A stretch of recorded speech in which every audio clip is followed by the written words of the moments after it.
साहबजादा साहब। हज़रत शेख अब्दुल हक मुहद्दिस दहलवी रहमतुल्लाह अलैह के बारे में जैसे मैंने एक जुमला अर्ज़ किया कि उनका इल्म और कशफ दोनों साथ साथ चलते हैं, तो आप वहाँ देखें कि कहीं किसी मसले में कोई आपको तशवीश का शिकार हो जाएं तो वो मसाइल भी उनके वो हुजूरी की सूरत में और कशफ की सूरत में हल किए जाते हैं। सुभान अल्लाह। हज़रत शाह अबुल मुअल्ली रहमतुल्लाहि तआला अलैह से जिस वक्त मुलाकात हुई तो आपने मना फरमाया कि आइंदा आपने दिल्ली से बाहर नहीं आना, आपने वहाँ रह के अपना काम करना है। तो आप ख़ुद फरमाते हैं शरह फुतूहुल गैब के बारे में गुफ्तगू करना और इस पे शरह लिखना, तो आप फरमाते मेरे लिए आसान काम नहीं था, लेकिन जब कहीं जहाँ भी मुझे कहीं कोई दुश्वारी पेश आती तो मैं सिर्फ तवज्जो करता तो हज़रत शाह अबुल मुअल्ली रहमतुल्लाहि तआला अलैह की तरफ से वो मसला हल हो जाता। वाह सुभान। आपके बयान करता जितने मसाइल हैं वो सारे के सारे आप देखें वो अबदी हैं, वो ख़त्म होने वाले नहीं। मिसाल के तौर पे देखें, आज लोग बहस करते हैं सैयद आलम नूर मुजस्सम सल्लल्लाहु अलैहि वसल्लम के बारे में कि रब्बुल आलमीन ने आपको कितनी कुदरत और इख्तियार अता फरमाया। ठीक।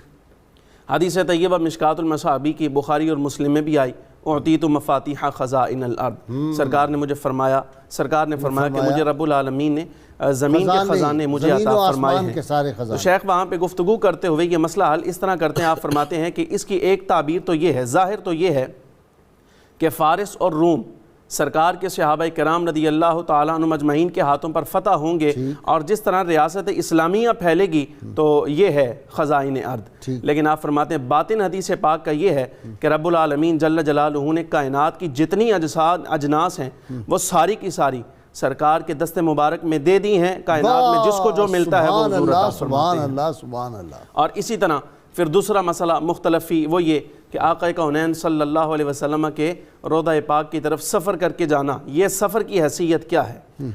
इब्तदाई ज़माना में तो मुख्तलफ़ी नहीं था, सहाबा किराम रज़ी अल्लाह तआला अन्हुम अजमईन और बाद में आने वाले ताबीन, आप इनको देखें खुद न जा सकते, औलियाए किराम तमाम औलियाए उम्मत सहाबा और ताबीन चूँकि वो कुरून ऊला में आए हैं इसलिए खुसूसी तौर पे उनका तज़किरा, अगर वो खुद ना जा सकते तो किसी को कह देते कि यार ख़ास तौर पे तुम चले जाओ और जाके सिर्फ सलाम पेश करना है। तो इस ज़माने में जिसमें शेख अब्दुल हक मुहद्दिस दहलवी रहमतुल्लाह अलैह आपने आँख खोली है, इसमें यह मसला मुख्तलफ़ी हो चुका था, इब्तिदा में नहीं था, यहाँ तक आते आते हो गया। वो क्या इन्नल तैयारी हस्सलाम जी हज़रत इमाम ज़ैनुल आबिदीन रज़ी अल्लाह तआला दूर थे ना उस वक्त जी, शेख ने एक जुमले में ये मसला हल किया। फरमाया लोग सरकार के रोज़ा पाक की ज़ियारत के बारे में तो किसी का इख्तिलाफ़ नहीं कि वो मुस्तहब है, सफ़र के बारे में इख्तिलाफ़ करते हैं कि सफ़र करके जाना, नियत करके जाना, ये इसमें इख्तिलाफ़ करते हैं इसकी हैसियत क्या है, जायज़ है या नाजायज़। बड़े एक जुमले में आपने मसला हल फरमाया। आप फरमाते हैं जिस वक्त ज़ियारत मुस्तहब है तो सफ़र करके जाना वो मुख्तलफ़ी कैसे हो सकता है। सुभान अल्लाह। शेख के जो मसाइल हैं बयान करदा वो देर पा हैं।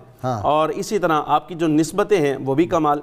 आप देखें हज़रत मुजद्दिद अल-फ़सानी शेख अहमद सरहंदी रदी अल्लाह तआला अन्हु, आपने हज़रत शेख हम असर हैं आपस में, बिल्कुल हम असर हैं।